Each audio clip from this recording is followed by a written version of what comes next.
Everybody's not going to come to this word in truth and sincerity. Real quick. Give me that Matthew, the 7th chapter, 7:13. Because the Lord tell you straight up, this word, everybody's not coming to this word in truth and sincerity. Everybody playing. Everybody dibbling, dabbling in it. Everybody's not serious about this. They just want to look like it. They want to look like they're living a life of righteousness, but it's all game. Matthew 7:13. Enter ye in at the straight gate. Check it out. For wide is the gate, and broad is the way that leadeth to destruction. For wide is the gate, and broad is the way that leadeth unto destruction. The straight gate. What the gate is righteousness. Enter ye at the straight gate. Enter ye into the right. For wide is the gate, and broad is the way that leadeth unto destruction. That wide and broad way is the lies, is the madness, it's religion. And everybody is heading that way. Everybody's heading into religion, but they're not running to the truth. Read it. Matthew 7:12. 7:13. Enter ye in at the straight gate. For wide is the gate, and broad is the way that leadeth to destruction. And many there be which go in thereat. Many there be that go in thereat, into that broad gate. Into that broad gate of confusion, madness, lies, religion. Everybody's not trying to come this way. Everybody's not trying to denounce the hidden things of dishonesty. They're not trying to do that because them dishonest things, them lies, is what built their life on. They built them lives on lies, on madness, on wickedness. And them abominations is sustaining their life at this present moment. So they don't want to leave off that. They don't want to enter at the straight gate. They want to stay in that wide gate where they're comfortable at. They want to stay in religion where they're comfortable at, where they can tell lies to their children, to their wives, to their husbands, to their friends, whomsoever, and be comfortable. And they feel they got some backbone because religion says so. Read on. Matthew 7:14. Because straight is the gate, and narrow is the way which leadeth unto life, and few there be that find it. And there be few that find it, because straight is the way, and narrow is the way that leadeth unto life. The truth is scarce in the earth, man. The truth is scarce in the earth. There's not too much truth being told in the earth. Everything is covered up in lies. So you get a little bit of truth covered up with a whole bunch of lies, made up with a whole bunch of lies. But the truth is in the middle, but you got to dig down, and everybody don't want to put the work in it. It's too hard. It's too laborious to get in there and find out the truth. It's too hard. People don't want to go through that. They rather just give me this right here. Let this satisfy me for right now. You know, I was talking to a person, and they was talking about how great the church was today, how great the sermon was today. The bishop put down a beautiful lesson. I said, what did he preach about? And they had to think about it for a second. And he was talking about Jeremiah. Was it Jeremiah? But that was my daughter was talking about. She was watching, what is it? Veggie Tales, and they was talking about Jeremiah. Well, they made it line up with Jeremiah 36. But that's a child. I'm talking about full-grown adult. They was talking about living a life of a good life, living a good life. I'm not, you know, getting the whole, remembering the whole thing, but it's talking about living a good life. But that's not what the Lord is talking about. The Lord is talking about salvation. He wants you to live a good life, a righteous life. He don't want you to walk in life, be an idolater, a fornicator, adulteress, a murderer, a thief, covetous, none of them things. But this is not the good life they're talking about a prosperous life, money. Living a good life. Everybody deserves to have money. Nobody's teaching about salvation.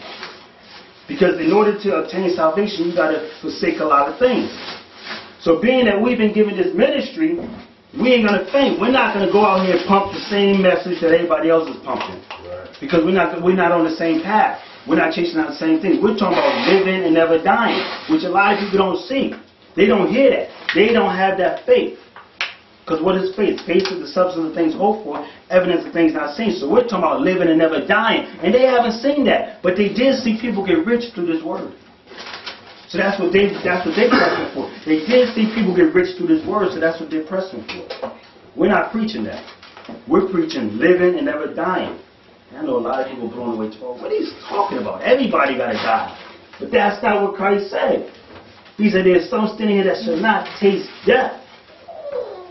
That shall not taste death. So if that's the promise, I want to strive for that. That's what I want to strive for. I want to strive to live and never die. Skip getting rich. I play the numbers. and hope on that. You know, one day my number pop up. If it don't, it don't. But I'm not going to go out of my way to cross up this word, to start preaching lies, to get rich. I'll blow my hand. So, you know. You want the 2 Corinthians? No, finish it now. I finished it, Matthew. No, you didn't. Go ahead, go with your own. I got it. Matthew 7:15. Beware of false prophets, which come to you in sheep's clothing, but inwardly they are ravening wolves. Right, so beware of false prophets that come to you in sheep clothing. We ain't coming that way. We coming up, in fact, in righteous clothing on the outward appearance, but the clothing that the Most High is talking about is the heart. The heart. Our heart is fixed with this word. Our heart is fixed with this word, not game. It's fixed with this word. So whichever way we're gonna minister, whichever way we're gonna talk about, is all gonna fall back to the same thing: living and never dying. We're not gonna end up on a note tomorrow. So go out there and be prosperous and make $1 million bucks. We're not gonna preach that. We're preaching living and never dying. And the only way to do that is be reconciled to the Most High in truth and sincerity. So again, we've been given this ministry. Come back to 2 Corinthians now, the 4th chapter. We've been given this ministry so we faint not. We faint not. We have a purpose. We have an office to fill. Read that again. 2 Corinthians 4:2. 2 Corinthians 4:1. Therefore, seeing we have this ministry, as we have received mercy, we faint not, but have renounced the hidden things of dishonesty, not walking in craftiness, right, nor handling the word of the Most High deceitfully, but by manifestation of the truth, commending ourselves to every man's conscience in the sight of the Most High. Right. Commending ourselves to every man's conscience in the sight of the Most High. Right. As so as the men and women sit back and they hear us minister this word, and as you just see me put out this spill about what we're not into, we're commending ourselves to your conscience because we know what you've seen, or we know what you already think.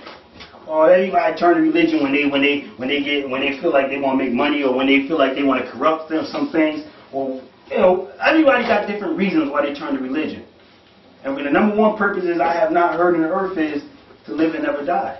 I heard one guy tell me he wanted to be a better person for his children. You know, his children see him go to jail and all these things like that, and he don't want them to see them things no more. I hear you. That's cool. But is that as far as you're going to go? Just to stay out of jail? How about living and never dying? You thought of it, like, wow, you know, I never thought about that. We was on the train going to New York last week, and the stuff we brought out to this woman in the Bible, she's an active member in the church. She was like, wow, I never heard the Bible presented like that before. You brother was there. She never heard the Bible presented this way before. This woman out of Maine, Edomite Caucasian woman, and she was like, she was blown away because when she first sat down to it, she was kind of timid. She was kind of